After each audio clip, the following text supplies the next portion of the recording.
Cada momento da minha vida eu sou uma Karina diferente. Eu acesso um nível de consciência diferente. E a gente tem que ter essa consciência. Não é porque minha vida já tá legal, já tá top, que eu não vou mais. Não, para. Olá, sejam muito bem-vindos ao Estação Podcast, um espaço de encontros, propósitos, reflexões e fé. Aqui, cada estação da vida é acolhida com propósito e leveza. Eu sou Clarese Souza e hoje no Estação Podcast estamos recebendo uma mulher inspiradora que tem impactado vidas com fé, propósito e amor. Ela é esposa, mãe, empresária e líder do movimento Amigas Unidas na Fé. Uma missão que nasceu no coração de Deus e tem crescido a cada dia. Karina Scherfan, é isso mesmo? Scherfan. Scherfan. Mas faz parte, é normal. Dificilmente alguém fala meu sobrenome assim de primeira, sem ter ouvido. Obrigada. Obrigada. É uma honra estar aqui, Clarese. É uma honra o seu convite. Muito obrigada. E eu quero já começar, Karina, perguntando sobre você, essa mulher que Deus transformou. Nós estávamos conversando nos bastidores a respeito e que testemunho tremendo. E fala um pouquinho. Vamos lá. Bom, boa tarde, né? Pra quem não me conhece, meu nome é Karina Scherfan. E como a Clarisa bem disse, hoje eu tenho um movimento Amigas Unidas na Fé, um movimento lindo. Hoje são mais de 1.500 mulheres. Eu chamo amiga hoje nem mais de movimento, eu chamo de comunidade. Porque nós realmente nos tornamos uma comunidade de mulheres, onde uma segura na mão da outra. Sabe aqueles momentos difíceis em que, amiga, tô precisando de uma oração, amiga, me ajuda nesse propósito. Então hoje o Amigas Unidas na Fé, literalmente, uma comunidade de amigas. Nos reunimos toda segunda às 20h30 da noite pelo Zoom. Então assim, estão todas convidadas. Você que é mulher, que vai assistir depois. Eu sei que aqui o podcast é para homens e mulheres, mas o Amigas Unidas na Fé, o convite é para as mulheres. Mas vocês, homens, convidem as esposas, as mulheres da sua vida, porque realmente a gente sai muito melhor de lá. E eu falo que Deus, ele é maravilhoso, né? Ele faz primeiro em nós, para fazer através de nós. Verdade. E hoje quem olha a Karina, líder do Amigas Unidas na Fé, vivendo tudo que eu vivo, talvez não imagine, né, as coisas que eu já passei em secreto com Deus, tudo que Ele já precisou realmente fazer na minha vida, em termos de transformação, em termos de mudar o meu orgulho, de literalmente me expulsar de alguns lugares, fechar algumas portas, abrir outras. E eu vivo realmente, eu tenho vivido desde que eu comecei esse relacionamento com Jesus, grandes alegrias, né? Mas grandes desafios também. Porque caminhar com Jesus não é andar só no bem bom, né? Eu falo que se tem algo que Ele deixou para nós como promessa, foram as aflições. Nosso querido amigo João, lá naquele livrinho chamado Bíblia, ele já nos deixou muito claro: no mundo tereis aflições, mas tende bom ânimo, eu venci o mundo. Então a gente também passa por esses desafios, também passa pelas aflições, mas hoje com muito mais leveza do que antigamente, sem dúvida. E a Karina, conta pra nós sobre essa jornada até você chegar aqui, Cá. Fala como que Deus te transformou, como que foi esse processo lá atrás até você chegar aqui. Amiga, quando eu coloco assim numa linha do tempo, eu vou dizer que existe aí um período longo, mas eu vou resumir assim nos principais acontecimentos da minha vida, que realmente eu falo que foram assim, aquele, sabe os starts de Deus, né? Que Ele muda e Ele te coloca numa nova estação, te coloca num novo tempo, né? Todos nós temos. Ele traz pra nós uma nova fase. Então, eu cresci, né, numa família católica, né? Não praticante, eu costumo dizer. Eu ouvia isso, né, da minha mãe, eu sou católica, mas não praticante, porque eu não tinha o hábito de ir na igreja todo domingo e tal. Mas eu sempre tive essa necessidade de um algo mais com Deus, isso era meu. Eu fui catequista, chegou uma fase da minha vida que eu ia sozinha pra igreja, porque era perto da minha casa. Então, sabe esse anseio por algo mais que você não sabe explicar? Eu, na época, não sabia explicar, não sabia o que que era, mas eu tinha. E eu ia. E aí veio a minha adolescência, eu fui estudar fora, fazer faculdade em outro estado, porque eu morava no interior do Pará, ainda não tinha faculdade. E aí me afastei desse lugar que me alimentava, sabe? Fui, né, fazer faculdade. Durante a faculdade conheci meu marido, na época ele trabalhava com eventos, com festa pra meninada, eram eventos mesmo do mundo, assim. Então eu vivi mesmo o mundo, essa fase e de festas e tudo. E aí nós casamos, eu vivi um tempo de assim, muita religiosidade, fechada numa caixinha mesmo de religião. E aqui eu não estou para falar de religião, absolutamente nenhuma. Eu tô aqui, eu gosto de propagar assim aquilo que Deus fez na minha vida. Eu falo sempre de Deus, não da religião. Mas a gente precisa ter o cuidado de entender que algumas coisas mais nos afastam de Deus do que nos aproximam. Verdade. E aí alguns conceitos mesmo de religiosidade me colocaram numa caixinha que me afastaram muito do Pai. E nesse meio tempo na minha vida, eu tive muitos processos, assim, de autoconhecimento. Quando eu casei, meus primeiros anos de casamento foram muito difíceis. Eu não sei pra vocês aí como foi, mas eu casei, meu primeiro ano era assim, meu Deus, isso que é casar? Se eu soubesse que isso era casar, eu não tinha casado, Deus, mas eu chorava, Clareza. Muito diferente, nós éramos muito diferentes, nós não sentamos pra conversar, sabe? Do que era o casamento, sobre a vida financeira. Então, muitas coisas a gente foi aprendendo junto, no longo da caminhada, não tinha, morava longe dos meus pais, não tinha uma amiga, sabe, referência ou mais velha pra buscar um conselho. Foi muito assim, nós dois mesmo, no dia a dia, sofrendo altos e baixos. E nesse tempo eu tive um processo depressivo muito forte, com medicação, tarja preta, Rivotril pra dormir. Foi um período bem difícil, bem difícil. E aí logo nesse processo ainda de depressão, eu engravidei. Eu tive 2 filhos, um muito próximos do outro, 1 ano e 3 de diferença. Então, meu filho tava com 4 meses quando eu engravidei da minha segunda filha. Então, pensa, eu já não tava muito bem, a minha cabeça, comigo mesma. Eu não tinha um relacionamento forte com Deus. E aí veio tudo aquilo, ansiedade, depressão. Foi um período muito difícil. Que eu não enxergava a luz no fim do túnel. Eu não sei qual tipo de problema ou de estação que você vive hoje na sua vida. Se talvez assim como eu, você esteja numa estação em que você não consegue enxergar a luz no fim do túnel. Eu quero te falar que ela existe. E que o final é bom, sempre dá bom. Quando a gente busca o caminho certo.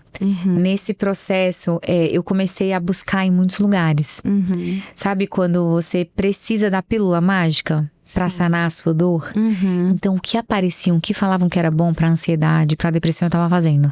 Era curso de meditação, era curso não sei do que. Eu não tinha essa coisa, eu não conhecia Jesus ainda, eu era muito... Então, o que falavam, eu tava indo, eu busquei em muitos lugares. E nessa de buscar em muitos lugares, a gente se perde um pouco, né? Me perdi de mim, me distanciei, assim, da minha casa, do meu propósito, daquilo que Deus tinha pra mim. Tinha um relacionamento distante com meu marido. Meus filhos, à medida que foram crescendo, eu também muito disfuncional, eu não sabia lidar com aquela fase da infância, que eu tenho os porquês, que, sabe, tudo é não, tudo é... Foi realmente um período bem complicado.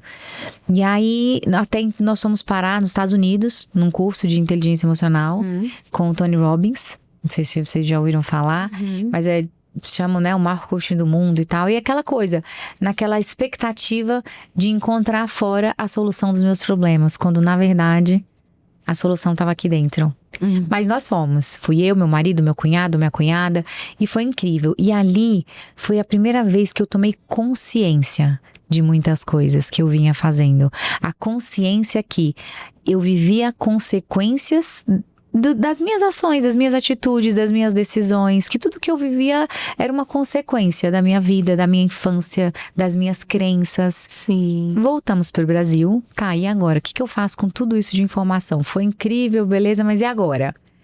E aí foi um tempinho assim, o Tony Robbins, ele fala muito, ele é um homem que tem uma linguagem muito global.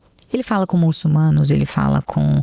então, assim, ele fala da energia, do universo. Então, eu voltei de lá buscando a meditação, sabe? Buscando essas coisas, respirar e tudo mais.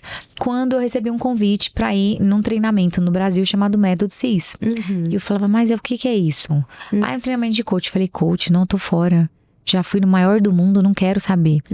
Pensa, Clarisa, numa mulher orgulhosa, autossuficiente, que acha que sabia de tudo. Essa era a Karina, antes de tudo. Eu era exatamente assim, crítica. Vivia batendo de frente com meu marido, justificando os meus erros. Cada errinho que ele vinha falar de mim, eu trazia 10, vomitava 10 em cima dele, sabe? Era um relacionamento realmente bem complicado. Eu era essa mulher. E quando chamaram, eu falei, imagina, vou nada, já vim do estado. E até que ele falou assim, olha, a gente precisa. E eu só vou se você for. Aí sabe quando você vai acima de tanto que como é que fala? Te empurra. Eu falei, amor, tá bom, vai, vamos lá. Mas eu fui totalmente descrente. Eu fui assim, por ir. Fui amarrada. Chegou lá. Eu não sei se pela língua, né? Porque o Tony Robbins é americano, a gente ouvia na tradução e tal. Então, não sei se é a língua, mas eu acredito que é o método também. O Paulo Vieira, ele tem princípios judaicos cristãos muito fortes, muito posicionados. E ele é muito posicionado na fé. Então, ele falava de Deus de uma forma diferente, que eu não estava acostumada a ouvir. E ali, né, com autorresponsabilidade, que é um termo cunhado por ele no Brasil, o Tony fala de responsabilidade, o Paulo trouxe essa coisa do autorresponsabilidade, que realmente faz olhar para você. Minha amiga, eu saí daquele treinamento, na época eram 3 dias, zonza. Eu falava, meu Deus, que vida foi essa que eu tô construindo? Que vida é essa que eu tô construindo, né? Olha o que eu tô fazendo com os meus filhos, impaciente, gritava, não tinha autocontrole. Com meu marido, sempre olhando o pior dele, declarando o pior. E ali foi um choque de realidade pra mim. Eu chorei muito no meu primeiro método CIS. Eu falo assim, eu já fiz 27. As pessoas falam assim, mas 27? Eu falei assim, gente, enquanto o Paulo tiver saúde pra ministrar método CIS e eu tiver humildade pra sentar no banquinho de aluna, eu estarei lá. Porque eu entendo que a cada momento que eu vou, cada momento da minha vida eu sou uma Karina diferente. Eu acesso um nível de consciência diferente. E a gente tem que ter essa consciência. Não é porque minha vida já tá legal, já tá top, que eu não vou mais. Não, para! Deus, ele sempre quer um nível a mais com a gente. Ele sempre tem algo mais pra nos entregar. E comigo foi assim. Eu falo que os primeiros métodos CIS que eu ia, era muito sofrido. Cada vez eu acessava uma Karina que me dava a palavra é nojo, me dava nojo de ver e falar, de olhar pra como eu tratava meus filhos, o meu marido. Tocava ali a ferida, não é? Como doía. Como doía. Mas eu fui entendendo. Conhecereis a verdade vos libertará. Coloca a luz nas trevas. Assim como aquela mulher que perdeu a dracma dentro de casa, precisou acender a luz pra achar. E onde foi que ela perdeu? Foi dentro de casa, não foi fora. E aí quando ela acendeu a luz pra achar. Então assim, isso eu falo que é uma metáfora da nossa vida. A gente perde primeiro aqui, ó. A gente se perde primeiro aqui dentro. E aí tem que acender a luz, tem que olhar com muita humildade, como Camila fala, amo humildade, coragem, sabe, verdade mesmo, aquilo que não era bom em mim. Foi isso que aconteceu. Eu comecei a realmente olhar pra tudo em mim que era, não era aquilo que Deus queria, não era condizente com a mulher que Ele me fez pra ser. E ali eu comecei a viver um processo. Isso eu tô falando ali do ano de 2018, 2019. Eu mergulhei nesse processo. Eu fiz toda a grade Febracis, E por que eu gosto de falar, amiga? Eu acho que honra é um princípio. E quando nós honramos um princípio, o princípio nos honra. Tem uma série do John Bevere maravilhosa que eu não canso de indicar, chamada Princípio da Honra. E eu honro muito a vida do Paulo, da Camila, do Método CIS, daquilo que a gente viveu como família lá dentro desse treinamento. É claro que o que vem depois, né, cabe a cada um de nós irmos atrás, galgarmos esse lugar, realmente entrarmos num lugar de auto-humilhação, de moer o nosso orgulho, né, de buscarmos a renovação da nossa mente, como Romanos diz. Não se amoldem aos padrões desse mundo, mas renovai-vos como? Transformai-vos como? Pela renovação da vossa mente, para que nós possamos experimentar a boa, perfeita e agradável vontade do Senhor, que é o que a gente tem vivido hoje. E aí nós mergulhei nesse processo, e aí eu falo que o outro ponto de virada de chave da minha mãe, foi esse, a consciência que veio através dos treinamentos.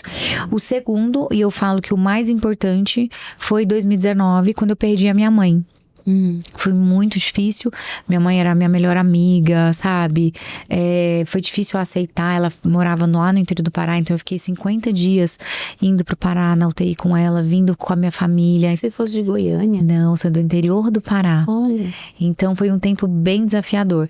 E depois que a minha mãe se foi, eu entrei de novo naquela descendência, naquela espiral descendente da depressão. Sabe? Eu ia todos os dias no cemitério. Olha. Todos os dias. Eu deixava as crianças na escola e ia no cemitério. E aquela dor que não saía, aquela tristeza que não saía, eu não entendia por quê. Imagina que eu estava todos os dias da minha vida cultivando um luto. O luto. Então isso foi também uma virada de chave. O luto, ele precisa ser vivido, ele precisa ser sentido, mas ele precisa de um prazo de validade. Nós precisamos colocar um prazo de validade pro luto. Término, né? E decisão. Decisão. Eu decidi sair do luto. Fui pro Estância Paraíso com a pastora Zenete Rodrigues no Moriá. Sim. E foi lá que veio o start. Quando ela falou assim, olha, a sua mãe não tá mais aqui. Que tá aqui é um corpo. Você não tem que ir no cemitério mais. Eu falei, meu, essa mulher é louca. O que ela acha que ela tá falando? Minha mãe queria ser enterrada perto de mim. E agora a mulher fala que eu não vou no cemitério mais. E aí eu falo que não é o homem que convence, é o Espírito. Amém. Eu fui pro meu secreto com Deus. Numa Bíblia comentada da Joyce Meyer, que foi uma indicação da Camila, porque até então eu estudava numa Bíblia que eu não entendia muito, até entender que existia uma nova versão internacional, uma linguagem mais acessível. E aí foi no meu escritório, sozinha, lendo a Bíblia, que eu tive assim uma visitação do Espírito Santo que me trouxe tantas revelações de quem era Jesus na minha vida. E uma delas foi sobre isso, que nós somos seres espirituais, vivendo uma experiência material, e que a minha mãe não estava mais aqui. E eu pedia todos os dias, Senhor, aumenta a minha fé, me dá a certeza da vida eterna contigo. E Ele foi me dando, Ele foi colocando essa certeza no meu coração, Ele foi me dando a paz que excede todo entendimento. E ali eu comecei a viver uma história com o Senhor. Foi quando Ele colocou no meu coração Amigas Unidas na Fé. Ele falou assim, olha, você não pode reter só em você. Isso aí que você tá vivendo, você precisa levar para outras pessoas. E eu comecei num grupinho, com 2 amigas que estavam mal no casamento. E a gente começou a orar, jejuar, amigas católicas também na época. E a gente começou a fazer propósito de oração, de jejum. E aí, amiga, 1 mês depois eu quero saber que Deus é esse. Aí eu tô vivendo no meu casamento algo que eu nunca vivi. Que Deus é esse, Karina? E aí o Senhor foi falando, olha, isso precisa expandir, alarga suas tendas. E eu falava, Senhor, mas eu não sei ler nem pra mim, como é que eu vou falar pras outras? E assim surgiu, em janeiro de 2020, o Amigas Unidas na Fé. E desde então eu tenho vivido, assim, marcos e marcos e marcos com o Senhor. E com as Amigas Unidas na Fé. Olha, fala pra mim, essa transformação, ela influenciou a sua forma de conduzir a sua casa, na educação dos seus filhos, o seu casamento? Eu sei que tudo é um processo, não é? Então, você teve aí um processo, e aí, nessa etapa, como que foi, assim, a sua casa, sua família começou a entender, uau, o que está acontecendo?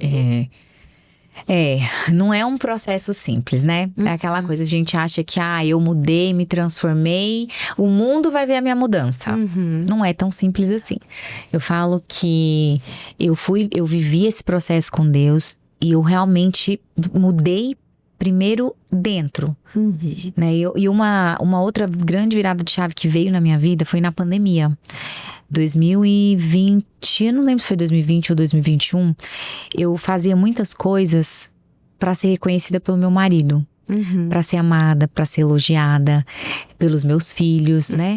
Eu fazia a coisa certa pelo motivo errado, pela motivação errada. Eu fazia pelo elogio, pelo reconhecimento, e não por querer agradar a Jesus. E aí um dia, na pandemia, eu esperava o Thiago acordar, eu ouvia as escadas, ele descendo para eu começar a mexer na cozinha, arrumar a mesa ou arrumar a louça, para ele ver que eu tava fazendo alguma coisa. Eu acordava mais cedo, eu podia já ter deixado tudo prontinho e tudo, não tinha outra pessoa na casa, ele ia saber que era eu, mas não, eu esperava pra ele me ver fazendo. E ali o Senhor falou, olha, enquanto você fizer pelo outro, porque o que acontecia? Ele descia, comia, não falava obrigada, tipo, não elogiava nada, e eu ficava com aquela dor no meu coração, frustrada. Por quê? Porque eu ficava esperando o reconhecimento do outro. E ali o Senhor falou, minha filha, não é pra ele, você tem que fazer pra mim. Enquanto você fizer pro outro, você vai se decepcionar. Você vai se frustrar. Sim. Porque o homem, ele nunca vai suprir as nossas expectativas, né? E ali eu falei, uau! Então eu comecei a ouvir os meus louvores, colocava meu celularzinho lá na janela, ia fazendo as minhas coisas, ouvindo louvor e falando, Jesus é pra ti, Jesus é pra ti. E assim eu fui mudando de verdade, não mais esperando o reconhecimento dele ou das crianças. Aí chegou um dia que eu fui para um treinamento da Camila, chama Mulheres Experience, e lá a gente estava fazendo um exercício sobre o marido, sobre as expectativas, sobre o que eles gostariam e tal, e eu mandei 3 perguntinhas para ele. Vem do livro também Desafio de Amar. Nessa época eu estava fazendo o Desafio de Amar, um livro maravilhoso daquele autor do A Prova de Fogo. E aí esse Desafio de Amar são 40 dias onde ele coloca desafios para que a gente faça com o nosso cônjuge. E coincidiu tudo nessa época. E no Desafio de Amar tinham 3 perguntinhas que eram assim: o que eu faço que te incomoda? O que eu poderia fazer para você se sentir amado? E o que eu preciso deixar de fazer? Alguma coisa assim que te incomoda. E eu mandei para ele. E esse é legal, esse testemunho, porque ele conta e todo mundo fala que assim é transformador. Que aí ele vira e fala assim, aí ele recebeu, olhou e falou, vou nem responder que é que eu morro no final. Porque ele falou, eu conheço, né? Vou apontar os defeitos dela, vou falar e ela ainda vai chegar brigando comigo. São perguntas bem específicas. Não respondeu, tá? Aí eu fui e mandei de novo.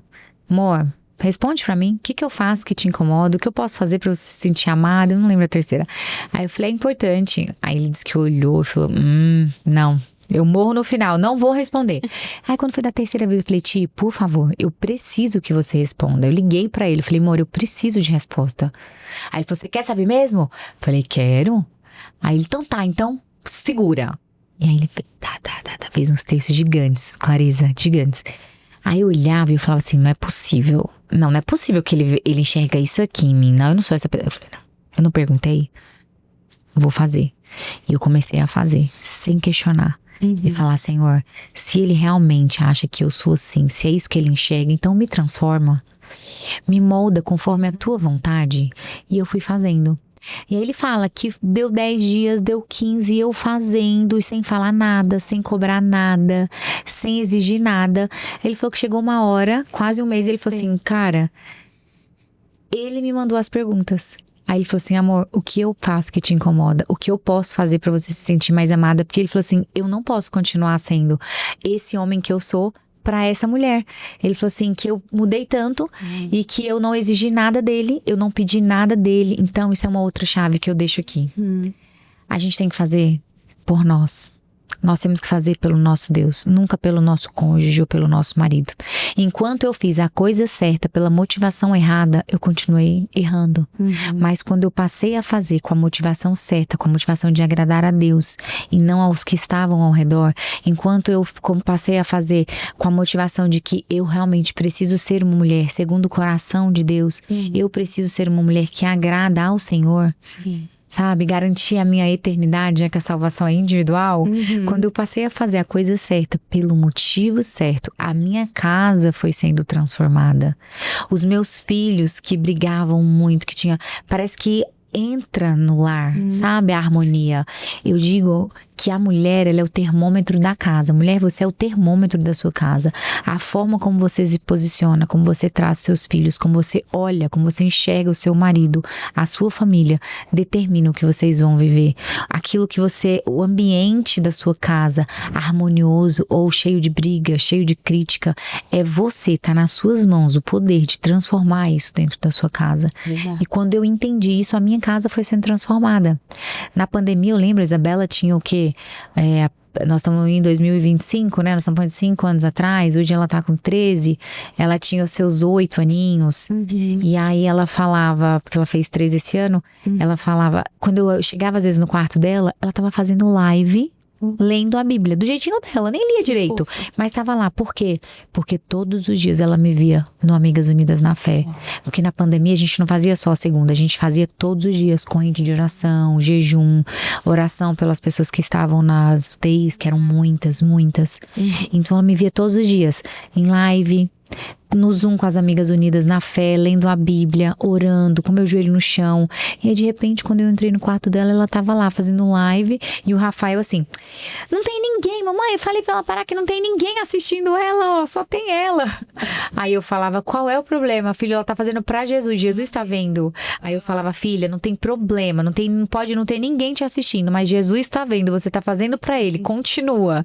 E isso fica pra nós, né? Isso serve pra mim, serve pra você, serve para todos nós. As pessoas acham, às vezes esperam ter uma grande esfera de influência, milhares de seguidores para achar que é ouvida, para achar que a sua voz vai ser ouvida. Aquele que precisa ouvir, ele te ouve até em secreto, mas ele quer sim que a gente abra a boca. Verdade. Se você tem 5 seguidores no Instagram, essas 5 pessoas estão ali porque elas querem ouvir o que você tem para dizer. Essas 5 pessoas te têm como referência. Então, não tenha vergonha ou não se limite a achar que precisa ter muita gente, uma audiência gigantesca para colocar para fora aquilo que Deus já colocou dentro de você.